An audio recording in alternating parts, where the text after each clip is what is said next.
Shalom, guys, hari ini kita saksikan bersama cara untuk menyepakati anggaran rumah tangga, tentu saja untuk suami istri, namun baik juga untuk yang masih jomblo sebagai bekal pelajaran di masa depan. Oke, langsung aja siapkan posisi yang enak. Selamat menyaksikan. Salah satu alasan utama ketegangan dalam pernikahan adalah uang. Setiap pasangan dibesarkan secara berbeda mengenai keuangan, sehingga mencari jalan tengah bersama tentang bagaimana menganggarkan sebagai pasangan dapat membawa banyak konflik. Ada banyak sumber video cara untuk menyetujui anggaran keluarga di luar sana. Video ini bukan salah satunya. Sebaliknya, bersikap proaktif tentang bagaimana menyetujui anggaran adalah penting.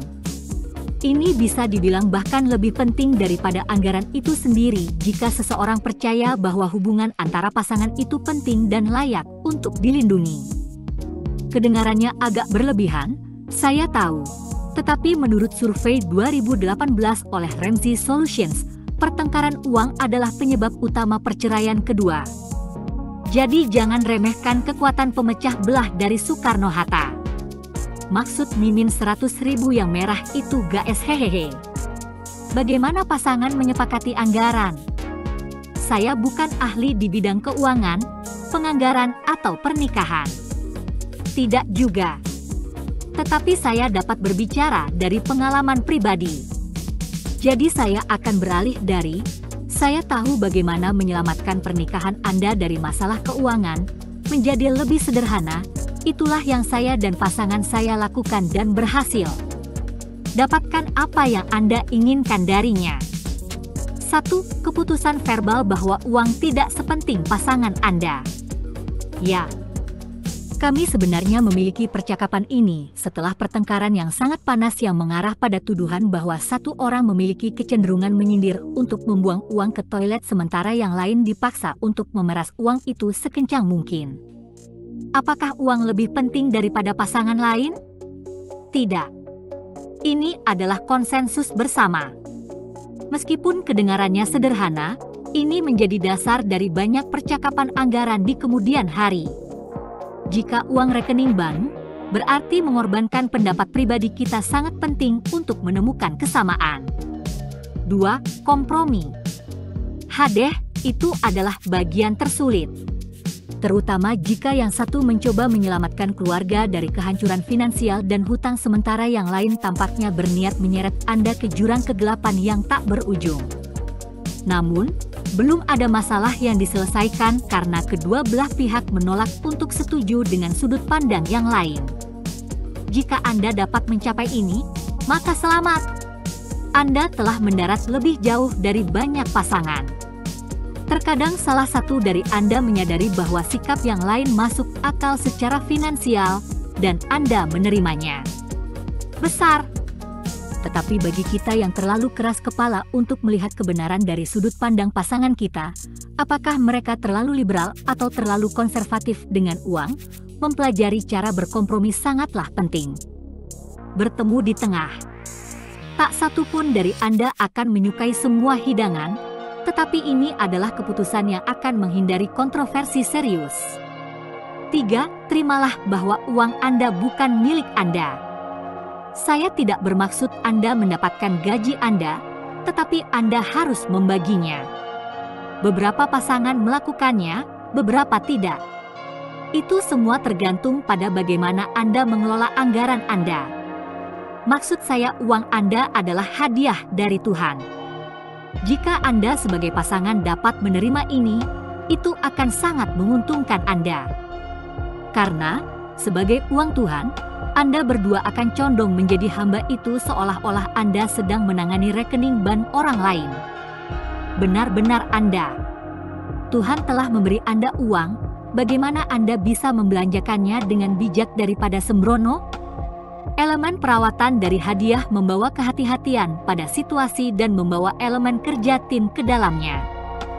Keputusan yang lebih dapat diterima adalah ketika Anda memperjuangkan hak finansial Anda. Singkirkan apa yang Anda inginkan untuk yang terbaik. Saatnya minggir. Hasrat Anda, insting Anda, dan bahkan perasaan Anda menjadi milik Anda.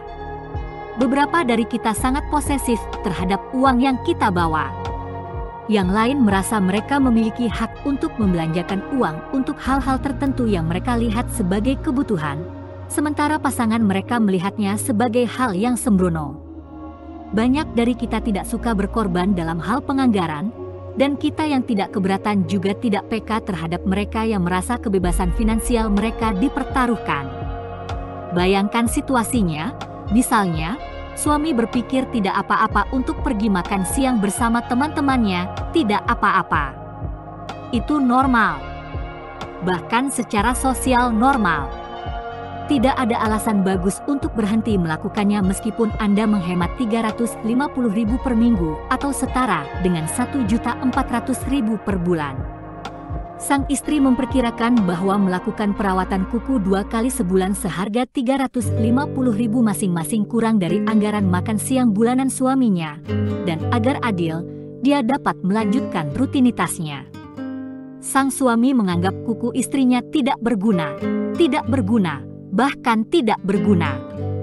Sang istri menganggap kebiasaan suaminya makan di luar tidak sehat baik secara finansial maupun fisik. Tetapi mengapa dia tidak mengajaknya ke restoran sekali saja? Kami memulai perang yang adil adalah perang yang adil. Atau, saya ingin ini selesai. Apakah ini yang terbaik untuk anggaran keuangan kita saat ini? Ini adalah saat ketika suami harus bersiap untuk memotong makan siang mereka jika perlu, dan istri mungkin perlu mencoba untuk mengurangi manicure-pedicure di salon.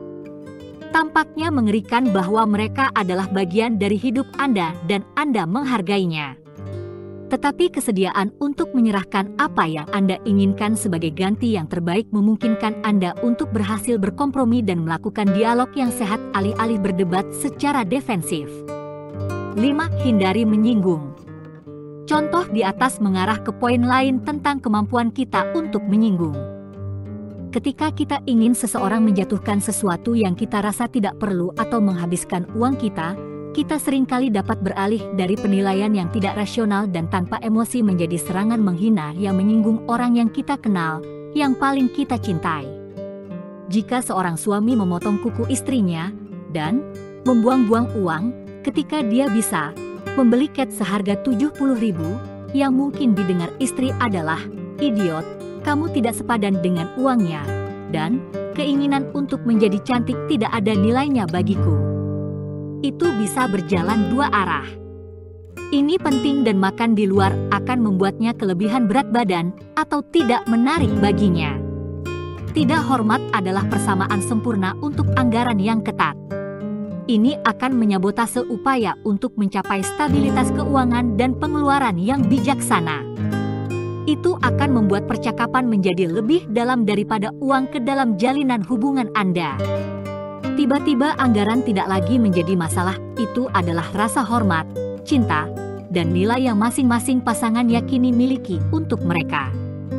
Dalam hal menyetujui anggaran, buatlah rencana untuk melindungi percakapan Anda bahkan sebelum Anda memulai percakapan anggaran. Waspadai topik sensitif. Dihormati. Bersikaplah disengaja dan bersedia mempertimbangkan untuk menerima keputusan yang tidak ingin Anda buat.